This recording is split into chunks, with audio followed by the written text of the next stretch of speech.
era a l'estiu del 99, i jo era a la piscina,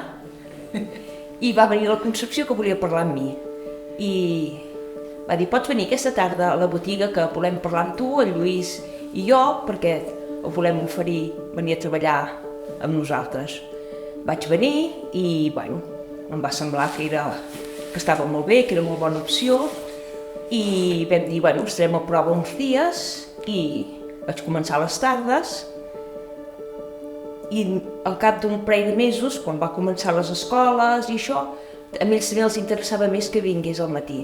perquè al matí jo anava als bancs, anava a correus, venien els transportistes, i també els hi anava més bé que vingués al matí, i jo també, em anava de conya. Venia a les 9 fins a la 1, fins ara, 25 anys.